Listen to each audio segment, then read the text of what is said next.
तुम्हारे साथ ऐसा कभी हुआ है? किसी ने तुम्हें इतना बदल दिया कि तुम खुद को ही नहीं पहचान पाए। कभी किसी ने तुम्हारी सच्चाई को ही तुम्हारा झूठ बना दिया। तुम्हें खुद पर शक होने लगा। तुम अपनी ही नजरों में गिरते गए। अगर हाँ, तो तुम डार्क साइकोलॉजी का शिकार हो चुके हो। कभी किसी ने तुम्हें ऐसा महसूस कराया है जैसे तुम्हें कुछ याद ही नहीं, जैसे तुम्हारी अपनी याददाश्त ही धोखा दे रही हो।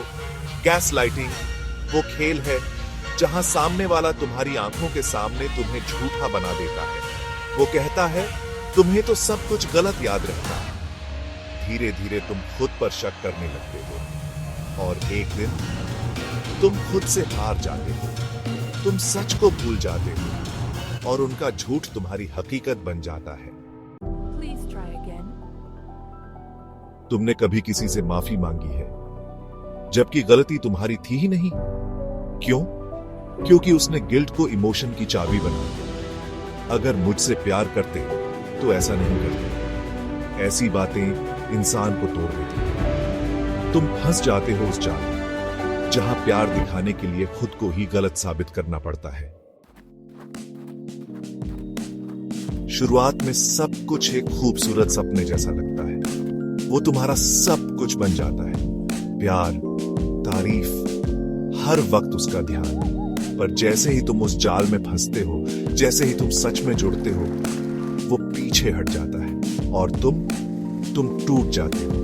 This is love bombing. प्यार नहीं, एक जाल है ये, तुम्हें अपने जाल में फंसाने की। Chapter 4, silent treatment. जब चुप्पी चीखने लगे, कुछ लोग लड़ते नहीं, बस चुप हो जाते हैं।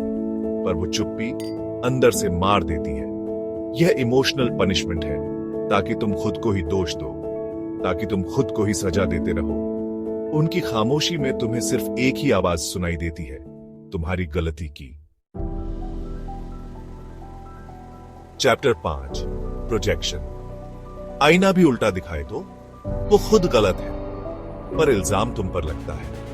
यही है प्रोजेक्शन, जहां तुम्हारे ऊपर उस चीज का आरोप लगाया जाता है जो असल में सामने वाला कर रहा होता है। अपनी गलतियों से बचने के लिए वो तुम्हें ही आईना दिखाते हैं, एक ऐसा आईना जो सब उल्टा दिखाता है। Chapter 6, triangulation. रिश्तों का त्रिकोण, जहां कोई ना कोई हारता है। कभी तुम्हारे और तुम्हारे प्यार के बीच में कोई तीसरा आया है। जानबूझकर किसी और की तारीफ की गई है तुम्हारे सामने। That's triangulation. जब दो लोगों के बीच तीसरा लाया जाता है ताकि जेलसी, इनसिक्योरिटी और कंट्रोल बनाया जा सके। तुम्हें लगे कि तुम कम पड़ रहे हो और तुम और कोशिश करो उस प्यार को पाने की जो शायद तुम्हारा था ही नहीं।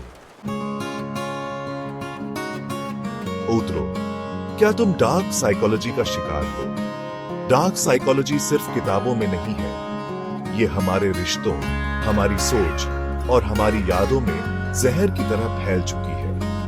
अगर तुमने ये सब झेला है तो तुम कमजोर नहीं हो, बल्कि तुमने वहां जिंदा रहना सीखा है जहां सब तुम्हें तोड़ना चाहते थे। तुम बचे हो और अब तुम और मजबूत बनोगे।